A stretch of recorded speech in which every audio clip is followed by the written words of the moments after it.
Imagine waking up tomorrow in a world where your favorite products are no longer coming from overseas. Your shoes, your phone, even your car. They're all made in the United States. Sounds great, right? But what if I told you that this dream could actually end up costing you more in the long run? Reindustrialization, bringing factories, jobs, and production back to American soil, has sparked a massive debate.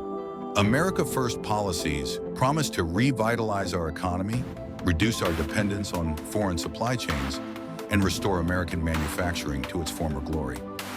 But does it work in practice, or is it a risky gamble that could backfire? Today, we're diving deep into the controversy surrounding the America First reindustrialization movement. We'll examine the ups and downs, the fierce debates between free trade and protectionism, and the massive ripple effects of the trade war with China. Strap in, because this might be the most important conversation you've never had. We've all heard about it. The America First rhetoric has echoed through political speeches, media headlines, and economic policy. It's a call for reindustrialization, a promise to bring American manufacturing jobs back from overseas and revitalize struggling sectors of the economy. But here's the catch. It's not as simple as it sounds. The United States, once the world's manufacturing powerhouse, saw its industry slowly slip away over the past few decades. Outsourcing became the norm as businesses searched for cheaper labor in places like China, Mexico, and Southeast Asia. The result? Loss of jobs, weakened local economies, and a growing dependence on foreign-made goods. Fast forward to today, and we have a bold new vision, reindustrialization. But how realistic is it? Can America really rebuild its industrial base without triggering a cascade of unintended consequences? In this video, we're going to break down the controversy surrounding reindustrialization and the America First movement. From the heated debates on trade tariffs to the economic struggle faced by different states, we'll explore how these policies are reshaping the American economy and what it means for your wallet. 1. What is reindustrialization and the America First policy? Let's start with the basics. Reindustrialization refers to the process of bringing manufacturing jobs and production facilities back to the United States. The idea is simple. Bring factories back home, revitalize the economy, and create jobs for the American worker. It's a policy that's rooted in nationalism, focusing on strengthening domestic industries and reducing dependence on foreign supply chains. This effort aims to not only boost employment, but also restore a sense of national pride by putting American-made products back at the forefront of the global market. Proponents believe that bringing manufacturing back will reinvigorate entire communities and offer a long-term solution to the country's economic decline. Now let's break down the term America First. This slogan became synonymous with the Trump administration's economic policies, particularly during his time in office. The central tenet of this philosophy was to prioritize American interests above all else, with an emphasis on rebuilding domestic manufacturing and reversing the tide of outsourcing. It's an idea that appeals to the average American worker who feels left behind by globalization. Many people believe that decades of outsourcing had weakened the U.S. economy and created a dependence on foreign nations for vital products. But here's the problem. Reindustrialization, while appealing on the surface, is no simple task. For starters, manufacturing in the U.S. has become expensive. Labor costs are higher than in countries like China, and the infrastructure needed to support mass production is no longer as robust as it once was. The global supply chains that have been built over the past few decades have created efficiencies that are difficult to replicate domestically. So how do you bring the factories back without pushing production costs through the roof? This is where the controversy kicks in. 2. The trade war and its impact on reindustrialization. To understand why reindustrialization is so complicated, we need to look at the trade war with China. Under the America First policy, one of the most aggressive moves was imposing tariffs on Chinese goods. The goal? To make imported goods more expensive and push American consumers to buy domestic products instead. At first glance, it sounds like a great idea. Force companies to produce in America, right? But here's where the problem lies. Tariffs are a double-edged sword. On the one hand, tariffs make Chinese products more expensive, which in theory should make American-made goods more attractive to consumers. But on the other hand, those tariffs increase the cost of imported raw materials and components that American companies need to produce their goods. That means higher costs for manufacturers, who then have to pass those costs on to consumers. Suddenly, your $40 shirt is now $60. Not exactly a win for the average American, is it?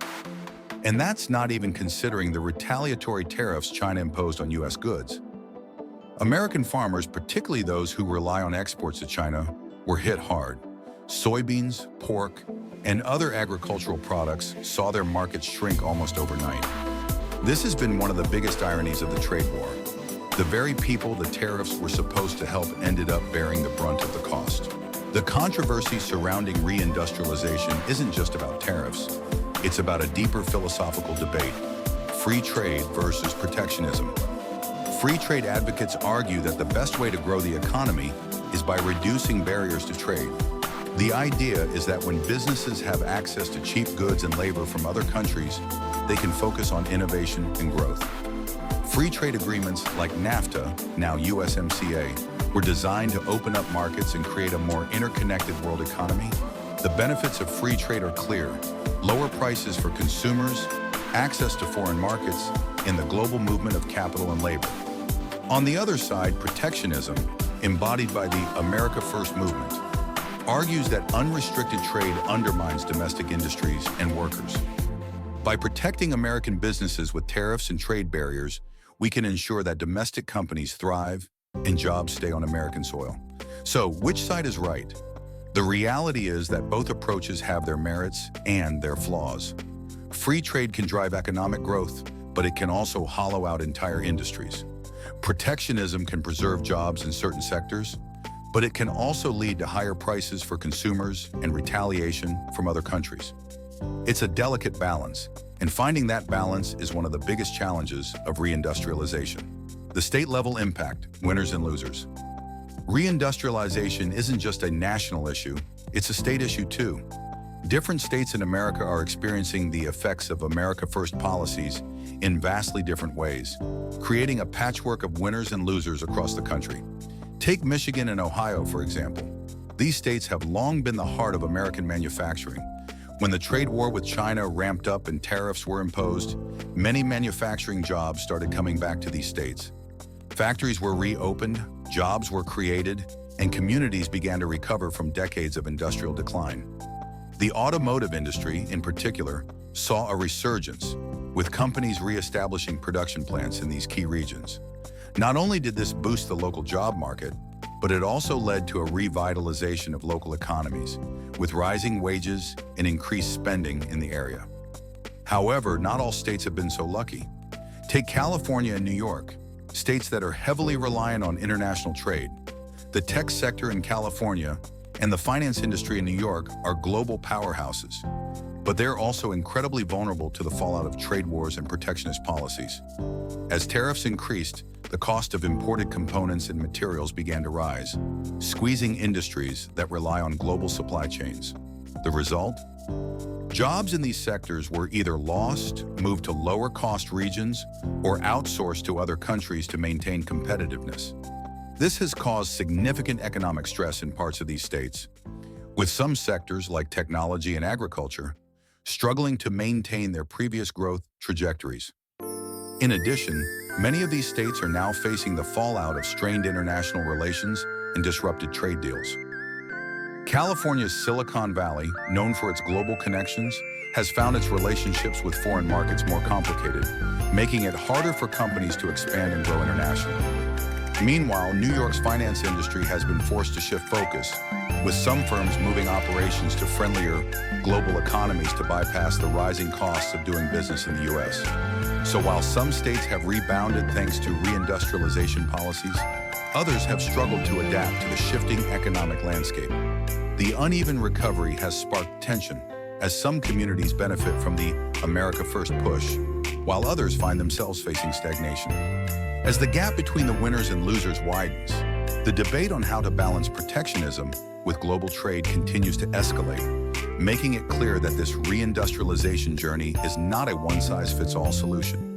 The big question on everyone's mind is whether reindustrialization will actually work in the long run. In the short term, we're seeing some success stories. States like Michigan and Ohio are benefiting from the resurgence of manufacturing jobs, and certain industries are experiencing a renaissance in American production. However, the long-term effects are much less clear. The key to success lies in innovation. If the United States can retool its factories with advanced technology, think automation, robotics, and AI, it could overcome some of the challenges posed by high labor costs. These technologies have the potential to drastically reduce the need for human labor, making American manufacturing more competitive on the global stage. Imagine a future where machines handle most of the heavy lifting, and skilled workers are tasked with overseeing and maintaining the technology rather than performing manual labor. This shift could help mitigate the high wages that have long driven companies to outsource jobs to countries with cheaper labor. But that requires massive investment in both infrastructure and education to train the workforce of the future. Without a highly skilled workforce that's equipped to handle these new technologies, the vision of a reindustrialized America will remain just that, a vision. Another key factor is the global economy. As much as the America First movement wants to decouple from global trade, the reality is that the U.S. is still deeply connected to the world. The interconnectedness of today's economy means that what happens in other countries can significantly impact the U.S. Even if we bring jobs back home, we'll still need foreign markets to sell our products. The question is, will other countries remain willing to trade with the U.S. if we continue to impose tariffs and trade barriers? And more importantly, will our businesses be able to remain competitive without access to the low-cost goods and services that other countries provide? The future of reindustrialization will depend not only on domestic policies, but also on how well the U.S. navigates its relationships with the rest of the world in an increasingly protectionist environment. Reindustrialization and the America First policy are controversial, and the outcome remains uncertain. The dream of bringing factories and jobs back to American soil is enticing, but the path forward is full of obstacles.